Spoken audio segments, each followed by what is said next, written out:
கேரளாவில் இருந்து தமிழகத்திற்கு கொண்டு வரப்பட்ட மருத்துவ கழிவுகள் மீண்டும் 17 லாரிகளோடு மீண்டும் கேரளாவில் மாநிலத்திற்கே அனுப்பி வைக்கப்படுகிறது. இது குறித்த கூடுதல் தகவல்களை எமது செய்தியாளர் நேசராஜிடம் கேட்கலாம். வணக்கம் நேசராஜ், இந்த கழிவுகள் எப்போது கொண்டு வரப்பட்டது, திருப்பி அனுப்பப்படுவது குறித்து சொல்லுங்க. கோவையில் கடந்த 24/10/2016 அன்று கேரளாவிலிருந்து 23 லாரிகள் மருத்துவ கழிவுகளை ஏற்றிக்கொண்டு எட்டுமடை பகுதியில் கொட்ட முயற்சி செய்தன. அப்போது அங்குள்ள பொதுமக்கள் இந்த 23 லாரிகளையும் சிறைப்பிடித்தனர். இதனையடுத்து மதுக்கரை வட்டாட்சியர் சிவசங்கரன் தலைமையில் ஆய்வு செய்யப்பட்டது. இந்த ஆய்வின் முடிவில் மருத்துவ கழிவுகள் தான் என உறுதி செய்யப்பட்டது. இந்த அறிக்கை கோவை மாவட்ட ஆட்சியர் ஹரிஹரனிடம் ஒப்படைக்கப்பட்டது. இதனையடுத்து இந்த 23 லாரிகளின் ஓட்டுநர்களும் கைது செய்யப்பட்டனர். பின்னர் ஜாமீனில் விடுவிக்கப்பட்டனர். அதேபோல மருத்துவ கழிவுகளை கொட்ட வந்த அந்த தோட்டத்தில் செல்லப்பா கவுண்டர் அவரையும் கைது செய்யப்பட்டு பின்னர் ஜாமீனில் விடுவிக்கப்பட்டனர். மருத்துவ கழிவுகளின் உரிமையாளர் முகமது நியாஸ் அவரையும் கைது செய்தாங்க.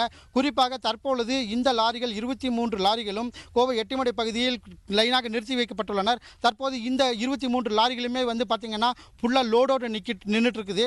இதில் JM7 நீதிமன்றத்தில் தற்போது 17 லாரிகளுக்கு ஒரு அனுமதி கொடுத்திருக்காங்க. இந்த லாரிகள் கேரளாவிற்கு எடுத்துச் செல்லப்படும் என தெரிவித்துள்ளனர். தற்பொழுது காக்கா சாவடி காவல் நிலையத்தில் அந்த மனு புகார் தெரிவிச்சிருந்தாங்க. அந்த மனுவில் அவங்க குறிப்பாக இந்த 17 லாரிகளும் அந்த கேரள மாநிலத்திற்கே கொண்டு செல்லப்படும் என தெரிவித்தனர். இன்னும் சற்று நேரத்தில் இந்த லாரிகள் அனைத்தும் கேரளாவுக்கே செல்லப்படும். தற்பொழுது இங்கே மதிமுக கண்ணன் இருக்கார், அவர்கிட்ட கேட்போம். சார், இந்த லாரிகள் 23 லாரிகளில் 17 லாரிகள் மட்டும் போகுது. இந்த 6 லாரிகள் மீதமுள்ள 6 லாரிகள் எப்போ அனுப்புவாங்க? திங்கக்கிழமை JM7 சொல்லியிருக்காங்க. திங்கக்கிழமை இதுக்கு 17 லாரிக்கு மட்டும் ரிலீஸ் ஆர்டர் கொடுத்துருக்காங்க. இப்போ நாங்கள் என்ன எங்கள் கோரிக்கை என்னென்னா, இப்போ இந்த முற்றிலுமே கேரளாவுக்கு தான் போகணும், தமிழ்நாட்டுக்குள்ளே வரக்கூடாது, கேரளாவுக்கு தான் போகணும் அப்படிங்கிறது. குறிப்பாக இவர் கூறும்பொழுது அனைத்து லாரிகளுமே கேரளாவுக்கு செல்ல வேண்டும் என தெரிவித்தனர். அதே போல் இந்த 23 லாரி ஓட்டுநர்கள் கிட்டத்தட்ட 1 மாதத்திற்கும் மேலாக எங்களுக்கு சாப்பாடு தண்ணி கொஞ்சம் கூட இல்லாமல் நாங்கள் தவித்து வருகிறோம் என தெரிவித்துள்ளனர். தற்பொழுது நம்மிடையே ஒரு ஓட்டுநர் இருக்கா, அவர்கிட்ட கேட்போம். எந்தெந்த மாதிரியான கஷ்டமெல்லாம் பட்டீங்க?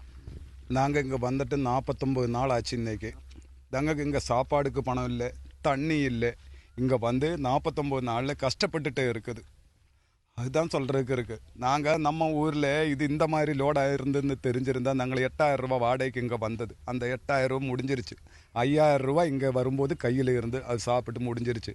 மீதி சாப்பாடு இல்லை, ஒன்றுமே இல்லை. எங்களுக்கு இந்த வண்டி நேற்றுக்கு கோர்ட்டில் இருந்து கிடச்சிருச்சு, ஆர்டர் கிடச்சிருச்சு. வண்டி இங்கேருந்து தாட்டி விட்டுருந்தா நாங்கள் கேரளாவுக்கே கொண்டு போகிறேன். இந்த லோடு எடுத்து இனி இங்கே வராது.